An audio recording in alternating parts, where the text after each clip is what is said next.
안녕하세요. 비전꿈대학TV의 박주간 박사입니다. 여러분 반갑습니다. 네, 오늘은 좀 무거운 주제 가지고 말씀을 드리려고 합니다. 4050 큰일 났다. 4050 큰일 났다 라고 하는 그런 주제 가지고 말씀을 드리려고 합니다. 여러분들 아시다시피 정말 4050이 직장에서 지금 밀려나는 그런 비율이 최근 어떻게 보면 이제 강제퇴직 상태로 쫓겨나는 그런 4050들이 5년 내에 지금 최대로 늘어났다라고 하는 그런 얘기입니다. 4050은 경제의 허리뿐만이 아니고 가정에서도 가장 중요한 지금 위치에 있습니다. 4050 하면 자녀들의 이런 어떤 학자금 지원뿐만이 아니고 또 결혼하는 자녀들에 대한 어떤 뒷바라지, 또 부모에 대한 어떤 부양, 이런 어떻게 보면 삼중에 무게를 짊어지고 있는 그런 우리 사회의 중추적인 역할을 하는 그런 그룹인데, 이런 그룹이 직장에서 자발적인 것이 아니고 강제퇴직을 당하고 있는 그런 비율이 지금 계속 늘어나고 있다라고 하는 얘기입니다. 자, 그런 의미에서 4050 큰일 났다. 자, 이 주제와 관련된 질문 세 가지부터 드리겠습니다. 첫 번째 질문입니다. 베이비부머 퇴직 및 4050 위기 시작된 지 오래다. 그 이유가 뭐냐? 이유 세 가지. 두 번째 질문입니다. 강제퇴직 이유 네 가지 무엇인가? 대표적인 강제퇴직 이유가 있습니다. 이 네 가지가 무엇이냐? 세 번째 질문입니다. 강제퇴직 앞으로의 전망, 더 어려워지는 네 가지 이유 무엇인가? 첩첩산중입니다.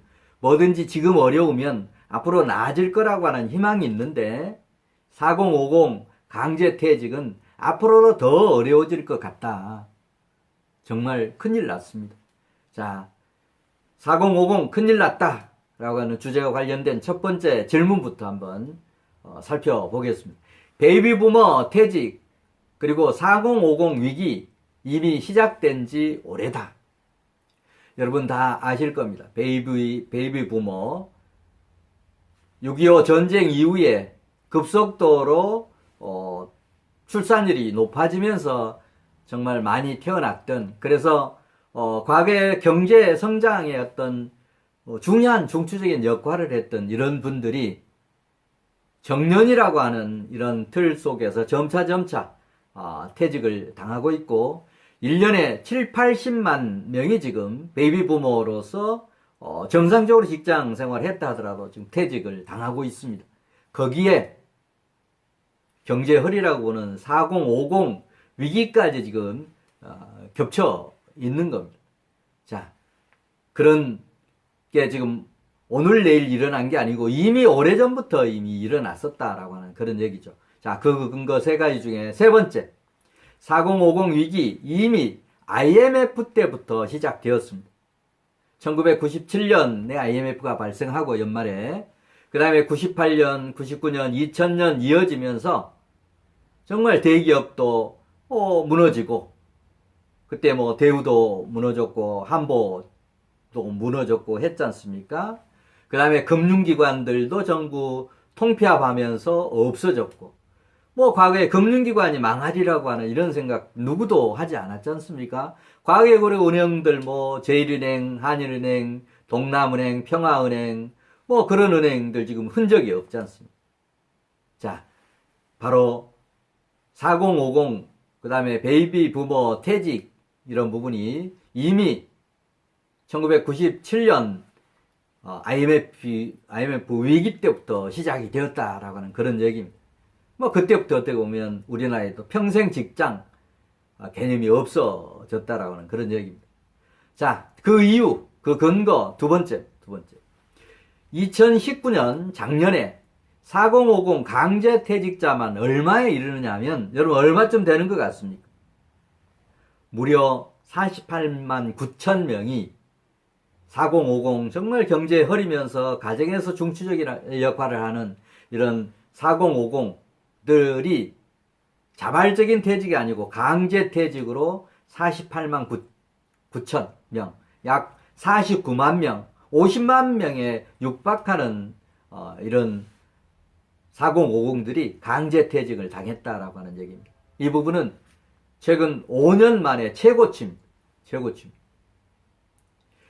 자, 그 다음에 베이비부머 퇴직 4050 위기 시작된 지 오래다라고 하는 근거. 나머지 첫 번째입니다. 40대 고용률이 지금 최저치입니다. 2010년에 글로벌 금융위기 여파로 이어지면서 2010년 이후 지금까지 최저치를 유지하고 있다. 유독 40대에서 고용률이 2010년도에는 77.9%였는데 2019년에는 78.4%로 최저치를 기록하고 있다라고 하는 얘기입니다. 특히 40대들의 이런 취업률이 계속 낮아지고 있는 거. 이 부분은 아마 기업에서는 중추적인 일을 하지만 이분들이 대부분 이제 오랫동안 근무했기 때문에 실질적으로 임금도 높고 연봉도 높고 퇴직금 부담도 높기 때문에 일찍 내보내는 그런 경향이 높습니다. 그러다 보니까 결국 40대 취업률이 최근 10년 내 최고치를 기록하는 78.4%라고 하는 이런 기록을 내고 있는 겁니다. 자, 두 번째 질문. 강제퇴직 이유 4가지가 무엇이냐? 자, 강제퇴직.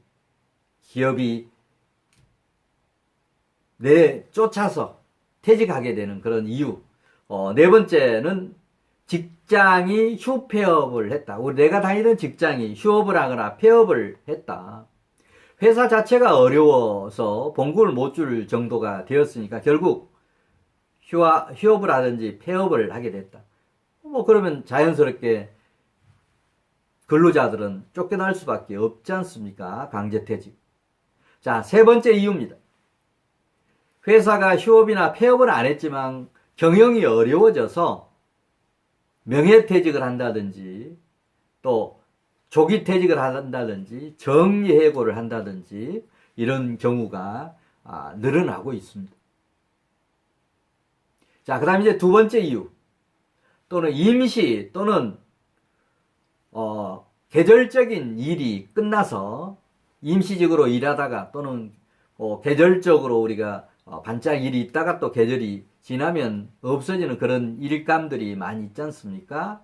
그런 이유, 임시 또는 계절적인 이유로 인해서 일이 완료가 된 그런 경우도 강제퇴직 사유가 됩니다. 자, 그 다음 이제 첫 번째.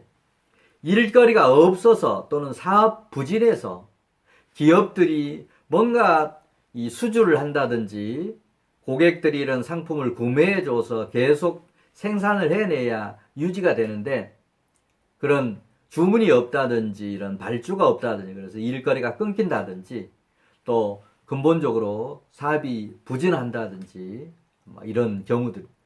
자, 이런 상황들이 최근에 코로나19 여파로 인해서 더 어려워질 것 같습니다. 기업들이 수출도 줄어들고 있고 저희들이 이제 중국에 주로 수출을 많이 하는데 중국 상황이 어려워지고 있고 그 다음에 중국의 어떤 제조업 기반의 이런 어떤 사업들이 또 어려워지고 하다 보니까 결국 그 여파가 우리나라에 미칠 수밖에 없습니다. 그러다 보니까 이제 이런 강제 퇴직 사유들이 많이 늘어나고 그러다 보니까 결국 또 베이비 부모뿐만이 아니고 4050들이 자발적인 퇴직이 아니고 강제 퇴직을 당하는 경우가 많이 늘어났다라고 하는 얘기입니다.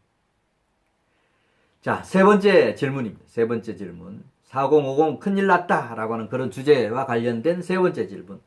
강제 퇴직 앞으로 전망 어떻느냐?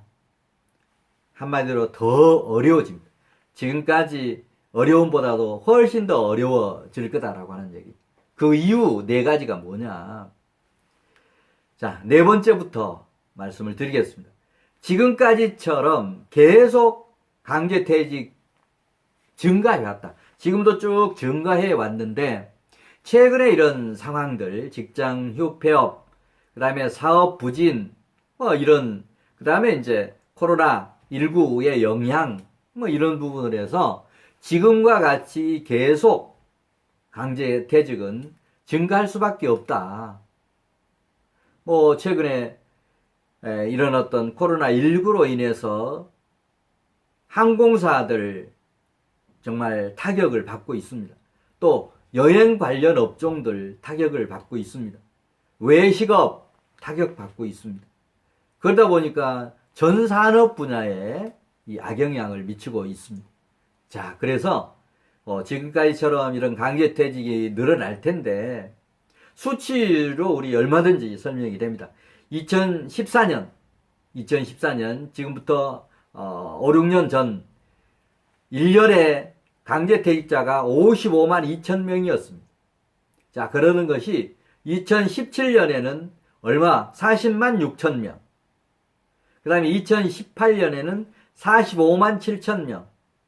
그리고 2019년, 작년에는 48만 9천 명으로 계속 늘어나고 있습니다. 50만에 육박하고 있다라고 하는 얘기. 지금까지 이렇게 쭉 강제퇴직이 늘어났듯이 앞으로는 더 늘어날 확률이 높다라고 하는 그런 얘기. 자, 세 번째, 더 어려워지는 이유. 더욱 심해질 가능성이 거의 100%다. 강제퇴직이 더 많아지는 그런 확률이 100%, 거의 100%다. 왜? 장기 불황. 우리나라 지금 장기 불황 속에 있습니다. 그 다음에 미중 무역 전쟁이 지금 잠시 봉합이 됐지만 미국 대통령 선거가 끝나고 그러면 다시 얼마든지 재발할 가능성이 있는 게 미중 무역 전쟁입니다. 자, 그 다음에 이제 수출이 계속 감소하고 있습니다. 수출 먹고 살던 나라인데 대기업을 중심으로 해서 수출이 감소하고 있다. 반도체뿐만이 아니고 우리나라의 어떤 대표적인 이런 산업 분야 전반적으로 수출이 감소하고 있다. 그 다음에 이제 코로나, 최근은 코로나19입니다만 해마다 이제 이런 악성 바이러스가 계속 발생할 수밖에 없습니다. 자, 그런 의미에서 이런 전염병, 감염병 확산 이런 부분 때문에 계속 우리가 경기가 어려워지는 것만큼 또 4050의 강제퇴직도 지속적으로 늘어날 수밖에 없다라고 하는 그런 얘기입니다. 자, 두 번째 이유.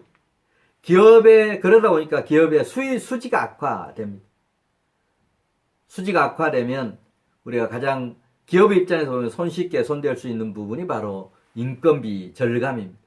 자, 그런 차원에서 이제 똑같은 한 사람을 한다라고 하면 고임 임금자, 연봉이 많은 사람, 자연스럽게 4050이 타겟이 될 수밖에 없습니다. 따라서 고임금의 4050이 강제퇴직의 어떤 희생양이 될 수밖에 없는 그런 기업 인력 구조를 가지고 있다라고 하는 그런 얘기입니다. 자, 그 다음 이제 첫 번째입니다. 강제퇴직 앞으로 더 어려워지는 이유 네 가지 중에 첫 번째. 노조 중심의 어떤 국가 정책 여파, 최근에 문재인 정부가 정말 시행했던 최저임금, 주 52시간 근로제, 이런 부분들이 근로자에게는 잠시 좋았지만 결국 그게 기업에 악영향이 미쳐서 기업들이 이렇게 도산하고 휴폐업하고 그 다음에 사업이 부진하면 결국 최저임금 높으면 뭐하고 주 52시간만 근무하고 여유시간 가지면 뭐 할 겁니까? 일자리가 없어졌는데. 더 중요한 게 이 일을 잃었는데. 자, 그래서 앞으로 이런 어떤 문정부의 이런 아직 임기도 남아있고 또 그런 좌파 정권이 계속 이어진다라고 하면 이런 현상은 노조 중심의 국가 정책은 이어질 수밖에 없고 그러다 보면 임금이 높은 4050 들이 타겟이 되어서 강제퇴직의 희생양이 될 수밖에 없다라고 하는 그런 얘기입니다. 오늘은 4050 큰일 났다 라고 하는 이런 주제 가지고 말씀을 드렸고, 다음 시간에는 그러면 큰일 났다라고 해서 우리가 열중시하고 걱정만 하고 있을 거냐는 얘기.